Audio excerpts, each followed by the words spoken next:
गुरुजी. आणि आपण ज्यासाठी इथं आतुरतेने आला आहात आणि ज्या कार्यक्रमाच्या प्रतीक्षेत आहात, आजचे वक्ते श्री राजीवजी दीक्षित यांना मी विनंती करतो की त्यांनी आजचं आपलं व्याख्यान सुरू करावं.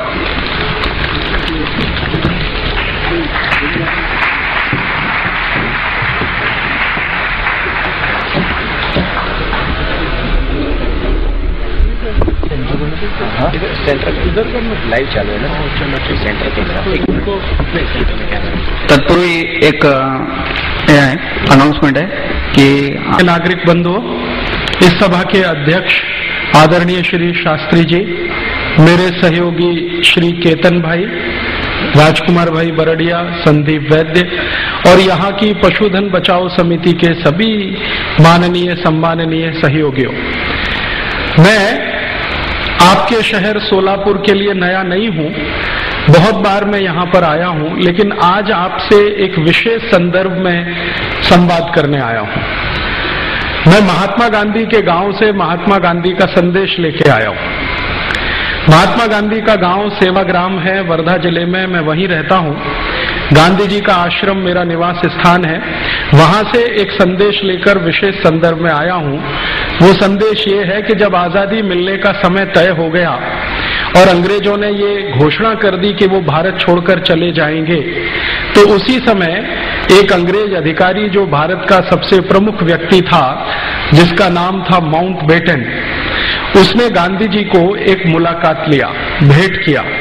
ये घटना है सन 1946 की और महीना था दिसंबर का.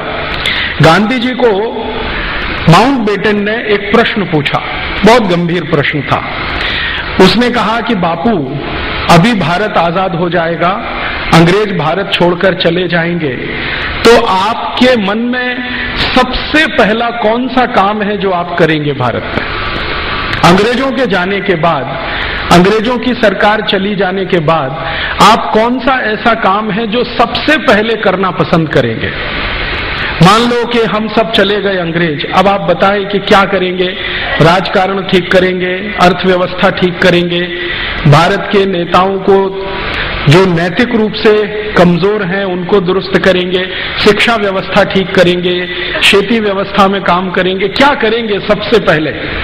गांधी जी ने बहुत सुंदर उत्तर दिया. उन्होंने कहा कि तुम्हारी सरकार जाने के बाद मैं कलम की पहली नोक से भारत के सब कत्ल खाने बंद कराऊंगा सबसे.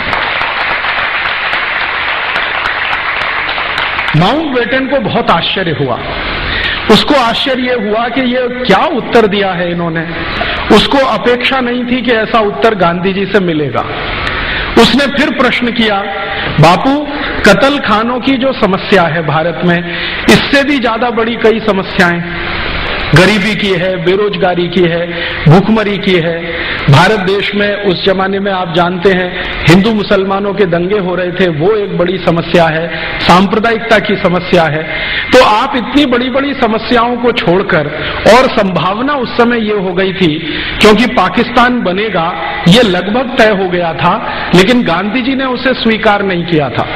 और गांधी जी ने घोषणा कर रखी थी कि अगर पाकिस्तान बनेगा तो मेरी लाश पर बनेगा, माने मैं पहले मरूंगा बाद में पाकिस्तान बनेगा.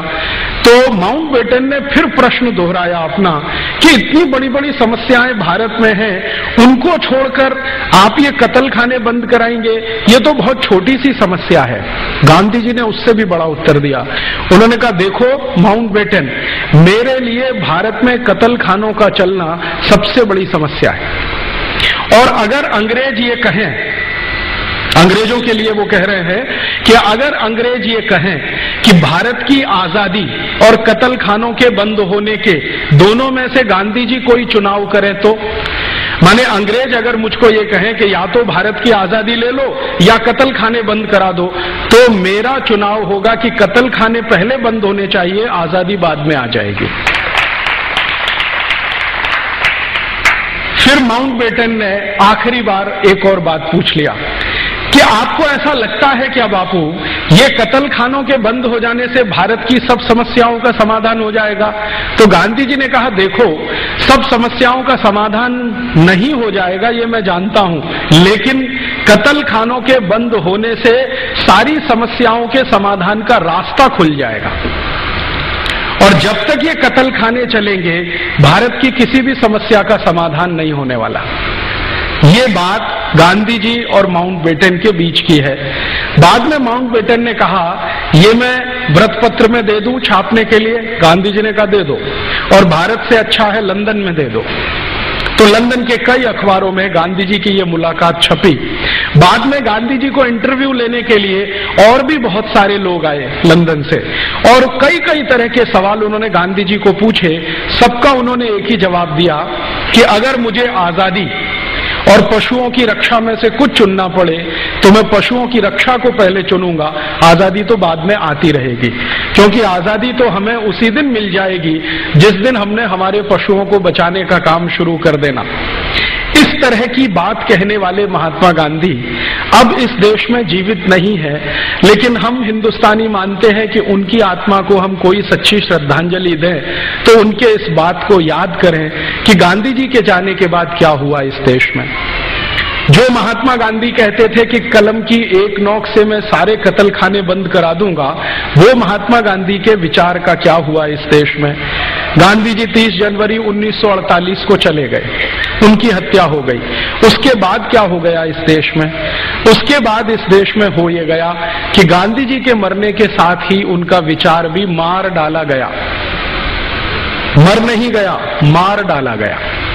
गांधी जी को सिर्फ फोटो में जिंदा रखा है, विचार के स्तर पर उनको संपूर्ण दफन कर दिया गया है। उनका एक भी विचार भारत देश की सरकारों ने पिछले 59 वर्षों में माना नहीं, दो को छोड़कर। एक सरकार थी श्री लाल बहादुर शास्त्री की और दूसरी थी श्री मुरारजी देसाई की। श्री लाल बहादुर शास्त्री की सरकार ने जरूर गांधी जी के विचार पर आधारित नीतियां बनाई थी और कार्यक्रम भी किए थे, और दूसरे एक प्रधानमंत्री श्री मुरारजी देसाई, जिन्होंने गांधी जी से ही दीक्षा ली थी, वो गांधी जी के ही शिष्य थे और बाद में संयोग से इस देश के 1977 में प्रधानमंत्री बने थे। वो ऐसे ही बात करते थे जैसे गांधी जी करते थे। आपको मालूम है, मुरारजी देसाई ने गांधी जी से दीक्षा लेने के बाद एक कसम खाई थी कि मैं कभी भारत में किसी